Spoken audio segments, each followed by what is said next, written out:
Hi everybody, it's Laura at Sheer Passion. Thanks for tuning in. I want to go back over that subject that we were talking about in the last video, being vegan, and what it means, and how we all are falling into brands or types of people or groups of people. So I've been studying how the enemy is trying to break us down, and by the enemy I mean the devil. I believe in the devil. I believe that he has demons that are out there trying to break people down. I also believe that he's very smart in how he does that. So he doesn't do it as we see it in the ghetto, killing, pedophilia, or drugs, abuse. A lot of times people just box him in there. And so as I have been digging deeper into veganism, the reason that I asked my husband to join me in that was because of animal cruelty. And to be honest with you, we need to start using our brain. What that means is until we stop people cruelty, we will not stop animal cruelty. So while we have this cult name of veganism done, that veganism doesn't mean people who stand up against animal cruelty. To people who have no idea what that means, it talks about the animals only and how people won't choose to eat them. Joshua, my husband, and I have been on and off multiple sets of blogs to read how people find it hilarious to be a vegan yet drown puppies, or be completely vegan and then have nothing to do with speaking out against it. So I've been digging deeper into that. And what's been bugging me is that I dig deeper specifically into vegans and what they're standing for, and I stand for a lot of the same things. And so I have this heart for people.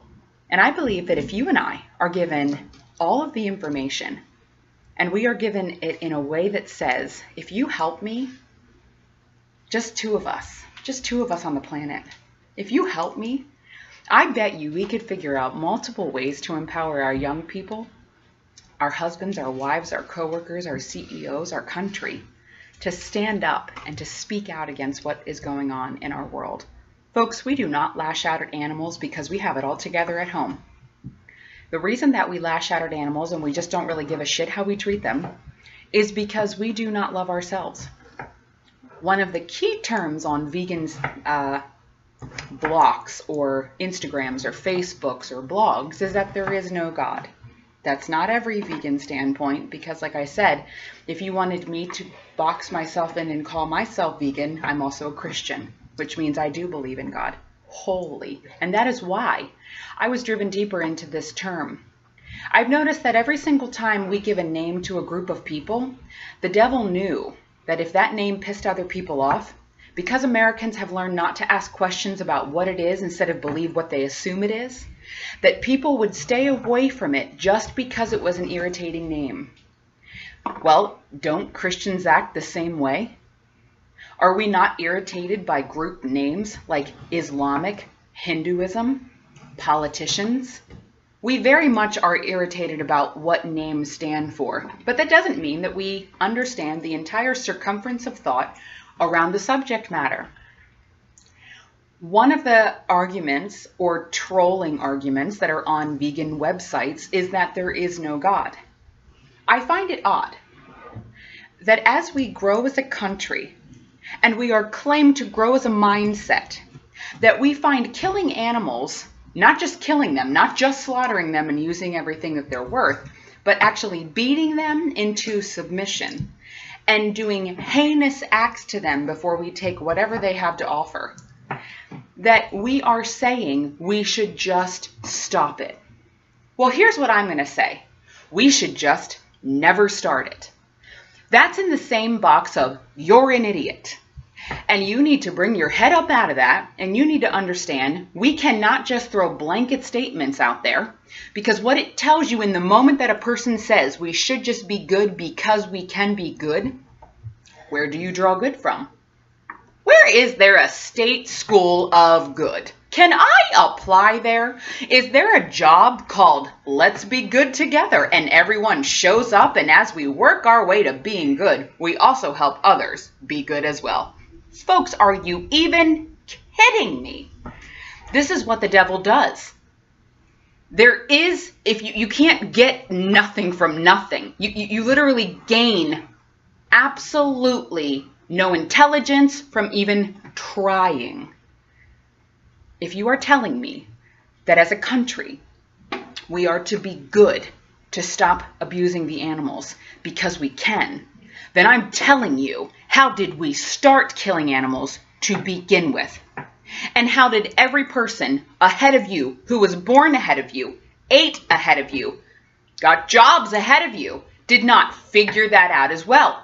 And how is it that you know what good is when you have parents and schools and societies, communities, neighborhoods who are supposed to teach you how to treat animals, but you on the planet have decided we're going to be good. So you drew out an attribute that you were never taught, so you're now more intellectual than all of the people ahead of you? And if that is the case, and you have the answer that we are to be good, because when we are good, things will change, then you need to run for presidency. And you need to go there, because you are the person who is going to then take America and change it completely, because we're going to choose good. Why haven't we chosen good up until now? Well, I will tell you, it's not that easy. And every single day, we absolutely have to be walking with the Lord. What does that mean? What does it mean to walk with the Lord? You don't need to be weird. Don't be weird in society. If you're weird in society, you don't get people listening up. How in the world can you be weird and get the entire America's realizing that there's something to this? Stay out of the weird box. People don't want to go there. You'll be there by yourself, maybe a few other weirdos, but I haven't really seen a whole group of weirdos do much other than start small cults that end up drinking Kool-Aid. So we've got to start understanding that it's okay to get irritated about a name or a term. That is where you start in your brain. Ask yourself, why are you irritated there?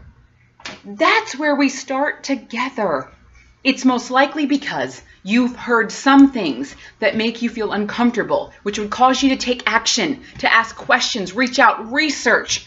And then it would cause you to take action after that step when you find out. If you figure something out, learn a lesson, and gain an understanding, you are called then to talk to one other person on the planet so they can do the same thing. And then it constantly flows through society. And we make sense together and we become aware together. It's not a cult. It's community. It's communication. The hardest thing in the world to do consistently is communicate. And one of the terms in communication is asking questions. If you're irritated about something that comes up, you must ask a specific question. If you get irritated at the answer, it isn't really anybody else's problem in the room. They could have cussed that answer to you. If there's truth in the lesson, you need to go home. You have to sit and you have to sift through everything in your brain. And you know what? Get in there deep. You got to start using your brain because I believe you have one. And the minute that you get angry or irritated, that is the point where God is showing you your brain needs to get an entire circumference of thought around that subject matter before you can move on.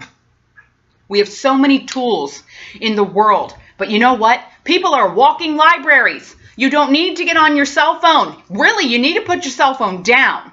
And you need to ask one more person.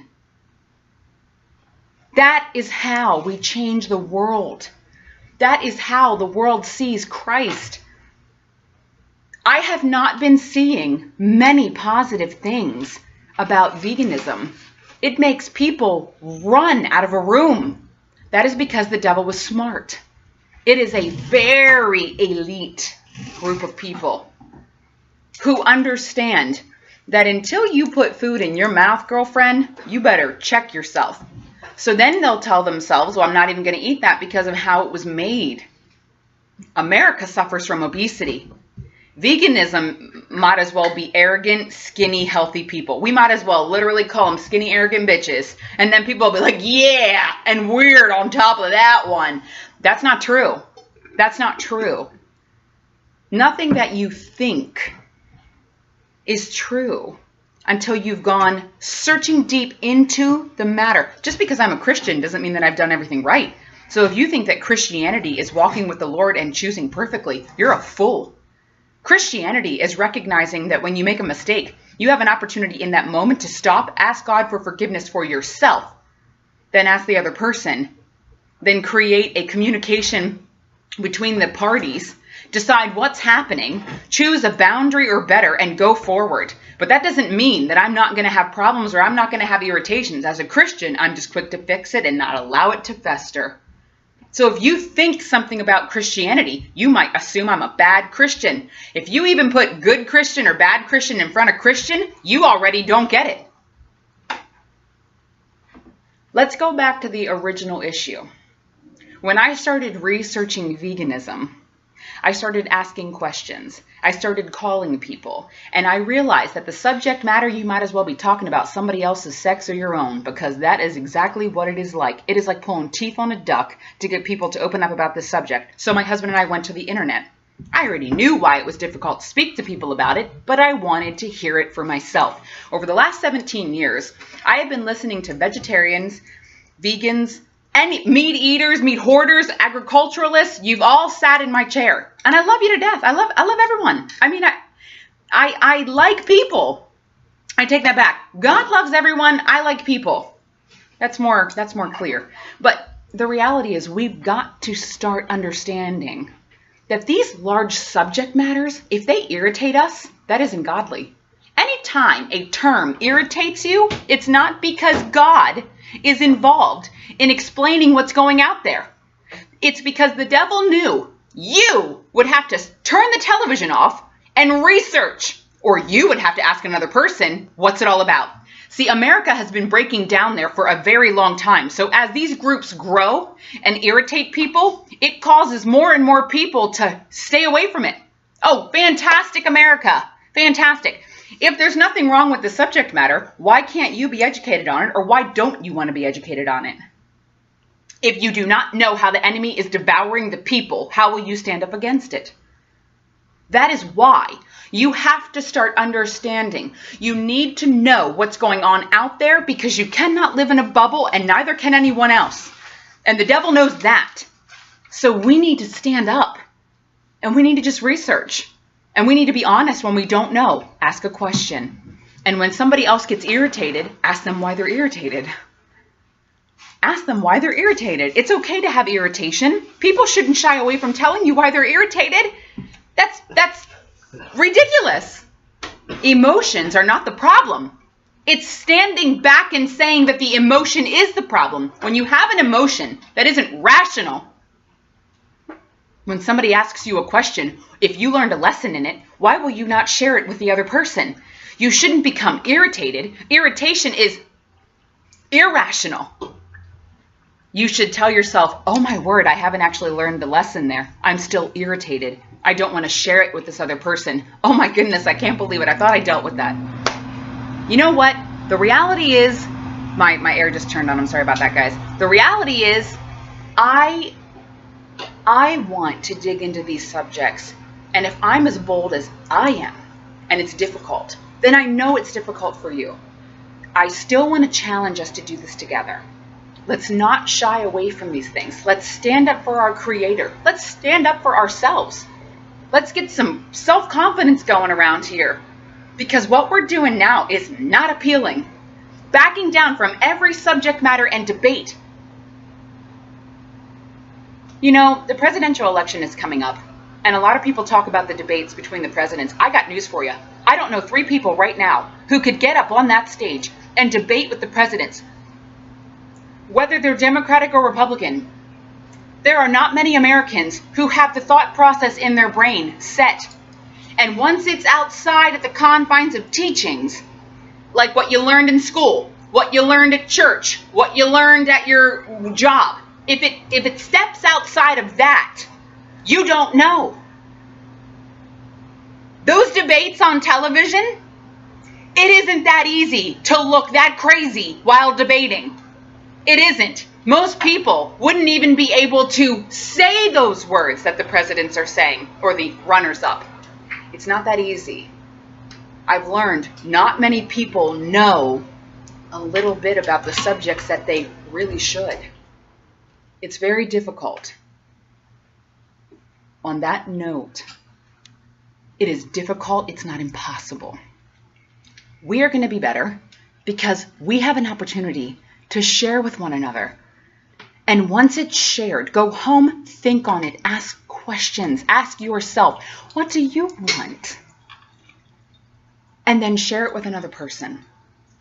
You are awesome. Your brain is awesome. And together, we can change how everyone is treating everyone else. And we get to a point where we respect people because we've respected ourselves, we will then fix the animal issue. Until that day, it is pointless to focus on the animals until you start giving a damn about people. All right, guys. I know I'm a little heated today. It's because it's raining outside and I can't be outside. All right, I'll see you next week. Don't forget to plug into the blog. SheerPassion2, the number 2, blog at blogspot.com. Thanks so much, guys. Bye.